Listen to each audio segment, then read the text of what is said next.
Hello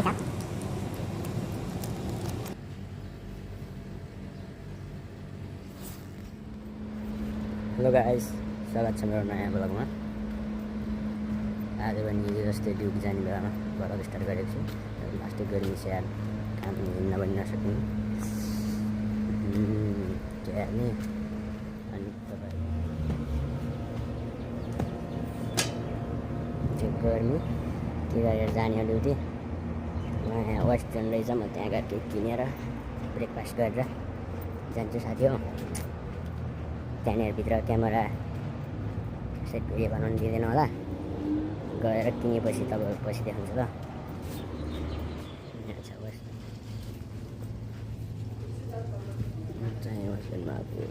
केही किन्नु मन छैन यहाँ त।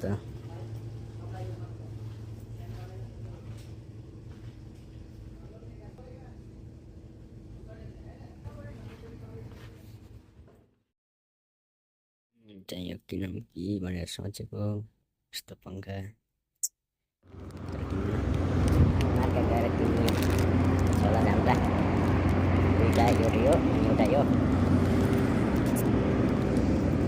जब ठाउँमा बस्न नसकिँदो रहेछ, अर्कै ठाउँ खोज्न पर्ला जस्तो छ बस्नको लागि। यहाँ त यो केही किनेरै खान नसकिँदो रहेछ।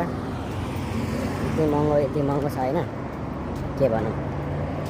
एउटा जब यो जुस यो 2 रुपियाँ पर्ने मजालाई नि 5 रुपियाँ भन्छ यो ठाउँमा। यो वेस्टर्नमा मार्केटै नभएको रहेछ। एउटै यो पुरै 1 घन्टाको बाटो हिँडाइमा एउटा दोकान छ, अनि महँगो त हुनु नै भयो। गर्मी फेरि यस्तो यो रुखपात एउटा हल्लिँदैन, अनि गर्मी के गरेर काम गर्न सकिन्छ। गर्मीले गर्दा धेरै पुग्नु परेको छ मलाई। छिटो पुगेपछि छिटो शीतलमा बस्न पाइन्छ एसीको उसमा। यो रुखपात एउटा हल्लिँदैन यो जाबो ठाउँमा यार। यो खतम ठाउँ छ यहाँ, गर्मी यस्तो यार।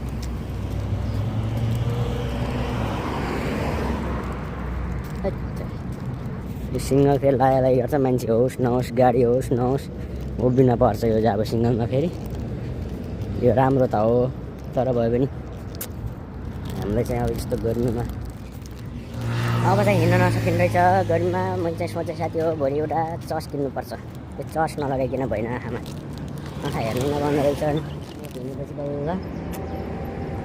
एउटा यसको यो घरको मुनिबाट चाहिँ सिक्का भेट्यो। उता गर्मी है बाबु, मरिन्छ होला यार। माथिबाट यसको बाटो रहेछ, यसको रेड लाइन चाहिँ लाग्दो रहेछ। यहाँ हिँडेको गरिरहेको हुन्छ। लास्टै गर्मी पछि अनि आएरमा बसेँ थकानको लागि। थकाइ मेट्नु पऱ्यो साथी हो होइन। म त यो पनि खान्छु, थकाइ पनि मेट्छु, यो पनि पिउँछु, अनि यो पनि खान्छु, अनि त्यसपछि भेटौँला है त साथी हो।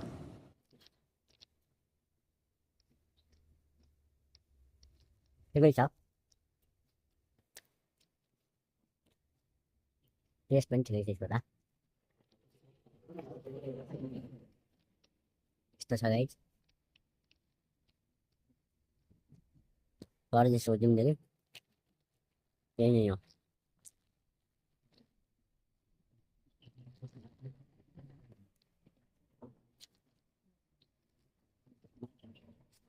यो चाहिँ टेस्ट गर्छु के हो यो। यसमा त पुरै लेख्नमा चाहिँ टुबक लेखाएको छ हेर्नु। त्यही त होला होइन, टुबक लेखाएको छ। यो अरबी भाषामा लेखाएको छ यहाँनिर। अन्त यो के हुन्छ तर यार नमिठो हो यो त।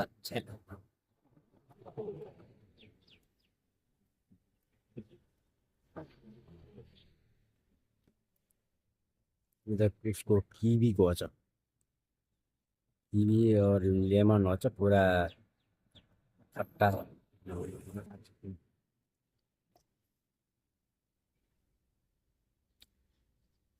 के हो यस्तै हो। आजको